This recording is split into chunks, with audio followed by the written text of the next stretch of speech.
What's up, ladies and gents? This is Casey Kid, coming at you with another Destiny video. Today, we're doing the Oryx challenge, the Oryx hard mode challenge, and there's a lot to talk about. We are going to walk through the entire thing. Now, I'm going to assume that you've probably done Oryx before, and you've probably done hard mode before. But still, we're going to go through all the good and bad about this fight. If you enjoyed this video, go ahead and smack that like button, and subscribe to the channel. Let's start things off. To do the Oryx hard mode challenge, you have to detonate 16 orbs all at once and essentially one-hit kill Oryx. So how do we do that?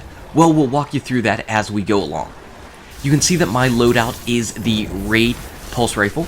I also have a 1,000-yard stare and the Sleeper Simulant. Right here you're seeing our beginning strategy, and that is tethering all these thralls together. That's just to generate orbs of light for our titans. The more bubbles that our titans can put up, the better. We've got Blessing of Light bubbles for the 2 titans that are standing up top. We're doing the same strategy that I was doing in hard mode, where we have rotating platforms. My platform will always be the 3rd platform in the sequence. Otherwise, we have our 2 titans up top on the sister platforms, and they're basically going back and forth with their Touch of Malices to kill all the ogres. Now, I don't have to worry about the ogre opposite me, because every ogre will have 3 people shooting at it, the 2 people up top and 1 person on the platform. So I'm just sitting and waiting for my ogre to pop up. I throw out my fusion grenade, throw a shot of Sleeper Simulant in there, and by that time he's pretty much dead. After that, it's immediately aim towards the opposite side of the arena and shoot at the knight that's coming out. Once he's dead, I pop up to the sister platform, and from here we're waiting to stagger orcs. So all of the death happens pretty much real quick. As soon as the ogre is up, you need to kill the ogre immediately. You want that ogre to stay in place because you want all these orbs, these dark orbs, to stay in the same spot. Otherwise, you're going to have a really bad time of it. Now, as you can see there, we stagger orcs, and after that, we drop down to the middle. I look back to see if there's any enemies behind us. There aren't, and we're just walking our way forward. Again, we're trying to group up the thralls because we want to generate more supers, more orbs of light for our titans. So we're just standing here. We're invincible in this aura anyway, so it really doesn't matter if they punch at us. There goes a tether, and after that, just go ahead and start shooting at the thralls and generating all those orbs of light. If you punch, chances are you might accidentally punch somebody out of the aura, so that's why it's better off to just go ahead and fire off your guns inside this. After that, just aim at any of the thralls that are generating, because the more that you kill right now, the less chance you have of them jumping right into that black aura that Oryx is about to spawn. The good thing is, in hard mode challenge, if you're doing this strategy, you will not have to do the running around the platforms, and that's actually pretty nice. Honestly, overall, this might even be a better strategy to use on hard mode than the normal route, because how many deaths do you accidentally have typically whenever you're running around the platforms? You can almost guarantee somebody is going to accidentally die each time, and that's what makes it really tricky. That's what could make this strategy at least a better potential way to do orcs in general on hard mode, because you never have to worry about running around those platforms. You do unfortunately have to deal with the shade of orcs, and that BS can happen.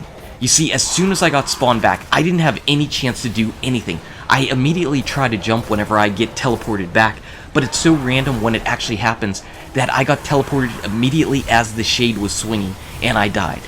Thank goodness it was on me, who was a Sunsinger, and of course I had my self-res, so that at least saved the run, because unfortunately this is one of the bad things that can happen during orcs, and that's pretty much my one big problem with orcs in hard mode in general, is that it didn't hit that sweet spot of forgiving yet challenging, because there's too much just junk that can happen, too many one-hit kill options that you don't have any control over. I had absolutely no control over when I got teleported, and I had no control over the shade of orcs being immediately over top of me and slamming into me. No matter what I did, I was going to die there, and that's kind of why this raid has some problems, this particular fight. Too many times can you get one hit killed out of something and wipe the entire run. I don't like that. That's why I'm not a big fan of permadeath in the hard raid. But we're back and business as usual. Honestly, it's really easy to get the knights that are in the front platforms, because they spawn wide out in the open. as opposed to in the back where they hide behind the pillars, which kind of stinks. So it was really easy for me to get my knight. Again, the 2 titans are taking care of the ogres as they're going around the circle, and they're also making sure to take care of that 4th knight when he comes out. Oryx slams, and again, everybody needs to focus on this chest. There were definitely several times in this raid, or just in general when you're doing hard orcs, where everybody isn't shooting at the chest. So make sure that happens, because that is a surefire way to wipe your raid. We stagger orcs though, drop down, take care of the enemies behind us, and wiggle our way forward into generating some more orbs of light here. Again, our titans are never at a lack of orbs. They should always be having those titan bubbles, because we want the blessing of light up top for their touch of malice, and also whenever we get teleported back for the shade battle, it's really nice to have that blessing of light bubble inside there so that we can take some extra damage and try to avoid the one-hit kills. Again, just waiting around doing some shots off, it's working pretty well. We've done now 2 runs, and we're getting teleported back, getting set to go on our 3rd run. And you can see that Oryx still has his full health. We haven't detonated any orbs yet, and that's another thing that can kind of help you out in this raid. You also don't have to worry about those deaths where you jump off, sit in your orbs, detonate your orbs, and try running back to the invincibility orb, only to die before you get back there. You don't have to worry about that either. So again, a pretty nice thing about this challenge mode. Also, if you're doing this just as your strict hard mode strategy, not in the challenge mode, you don't have to be perfect. If you happen to not detonate all 16 orbs in normal hard mode, you don't have to wipe the raid or anything. So just something to think about. You can see I got teleported back this time inside the lovely Titan bubble, and I jumped away.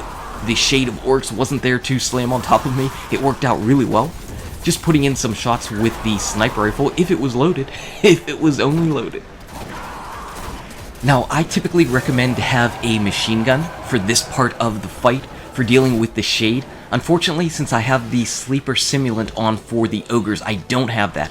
So I'm not dealing as much damage as I potentially want to on the shade, but luckily my teammates were there to pick up the slack with their heavy machine guns and everything. So I'm trying to, put in the damage I can with my primary and my sniper rifle when I can. The sleeper simulant, I just like it for the ogres because I know it's going to deal out a ton of damage with one critical hit. And even though it only has 9 bullets, I really never found myself lacking for ammo. At least not in this group of runs that we did, and this took several runs to finally get the actual kill. Unfortunately, as I say that, this time the ogre for some reason started moving, and you can see how that can potentially be a problem. I really did not like this platform as the third member of the team. There was a lot of times, as you can see right there, that I was getting staggered and my cursor was jumping around. It was always really tricky to get that knight down whenever I was back on that particular platform because of where the knight spawns and just the amount of enemies that are around that area. So just something to keep in mind. If you're on your platform and you can't get the knight for whatever reason, sometimes it might be better to jump up, get safe, and then just let your team know, hey, Knight 3 is still alive, and let them all focus on the knight while you get safe, because if you die and you're not a Sunsinger like I am, you can't come back, and that means your team is probably going to have to wipe. So that's a bad idea. The better idea is just call out, hey, I can't do this, and let your teammates kind of get your back, because that's a much better strategy than dying. Just something to keep in mind. Whenever we go into these raids, in these boss fights, we all have this strategy that we want to do. But things don't always go perfect. And if things aren't going perfect, you need to be able to think on the fly and kind of figure out a way to salvage everything. And if you can't get your knight down, you know that killing the knight is one of the keys to making sure you have 16 orbs at once. Figure out how to get that knight dead. And the best way is probably going to be to call on your teammates to assist. We're getting these knights down on their 2 little platforms over there, just before we clear out some of the thralls that are trying to make their way into that black sphere of death. This is actually going to be our final time in getting teleported back and having to deal with the shade of orcs. So that's a good thing. Unfortunately, I took some big damage whenever I got teleported back, but we do have our Titan bubble with Blessing of Light, and that's why you always want that. Right immediately when a Titan gets teleported back, pop that blessing of light bubble, and everybody else that gets teleported back is going to jump in and get that nice blessing overshield, which you really want. So we have 3 orbs out there. This is the last time we need to deal with the shade. He's going down, which is really nice, and nobody ended up dying. Again, another big plus. We've got our 3 orbs ready to detonate, and after we take care of orcs on this run, we will have our 4th, and we'll go through the detonation phase. Unfortunately, Oryx is on the front platform, which means I have to go to another back platform to deal with my knight and ogre. And again, I don't like it. The knights that come out, as I mentioned in the beginning, come out really nice and clear and out in the open whenever they're on the front platforms. Here they like to hide behind some geometry, but you know what? We're going to make the best of it. Whenever the ogre comes out, again, chuck your grenade out there. Any type of sticky grenade is going to deal a lot of damage. I put in just 2 sleeper simulant shots there. I wasn't even going to waste time on that ogre. I wanted him down. This knight is a little bit better than the one whenever I'm on the opposite platform, because at least his shoulder kind of pokes out and I can get a little bit of damage. Here we're just looking, calling out again, this is the 4th knight. I want to make sure that this 4th knight is down. He is. Oryx slams, you can see his fist is on the platform, and everybody just needs to make sure that they are staggering Oryx.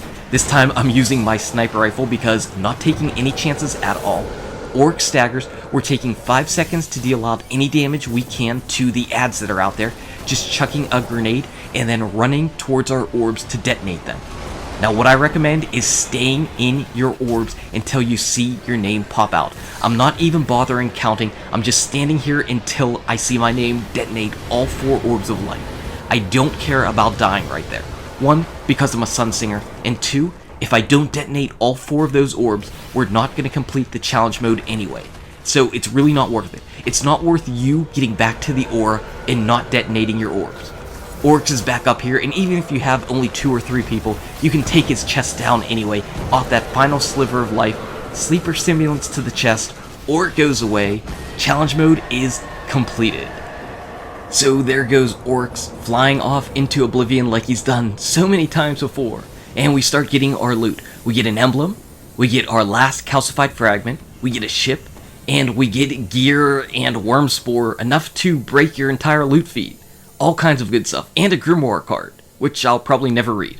But let's see, our 320 piece of gear was a Harrowed Smite of Moraine. Again, that's the gun that I was actually using in this raid the entire time, and this one has Firefly, just like the one I have, so that's probably going to make some people a little bit jealous. I also got a helmet, which looks like it was a normal raid drop, perfect in that it was 310. You also get some more artifacts. We all definitely have a lot of 310 and 320 artifacts now. My new emblem is this yellow and purplish silhouette of Oryx, looks pretty slick, and the new ship, the Agonarch Carve. I don't know what it is, but it's carving things up. It looks pretty sharp. I think we're going to rock that out. You'll probably see a lot of these in the coming weeks for sure. This Smite of Moraine, it's a pretty good gun. Even though pulse rifles got their little bit of a hit, I still find it to be really strong in PvE. We got some boots too, hard raid loot. So you end up getting, as again, you get the normal challenge loot, hard challenge loot, normal raid, hard raid loot, and your moldering shards if you happen to have 20. When you take your 50th calcified fragment back to Eris, she also gives you a new shader. So that's pretty neat. You kind of wish that you got something else for 50 calcified fragments, something more substantial. But then again, with how things have been time-gated in this game, you never know if there could be a quest that's tied to you having 50 calcified fragments down the line in the future. We don't know. Nobody can know that just yet. Who knows? Next week on Tuesday, something might pop up in the world map. We don't know. It could be. It might not be, but it could be. So this is the new shader. This is Oryx challenge mode done. We did the War Priest, we did Golgoroth, we did Oryx. That's it. So anyway, guys and gals, what did you get for your challenge mode loot? If you enjoyed this video, go ahead and smack that like button and subscribe to the channel. Check out these awesome videos. Good luck with your raids, your drops, your Oryx, and I'll see you around in Destiny. Challenge me, bro.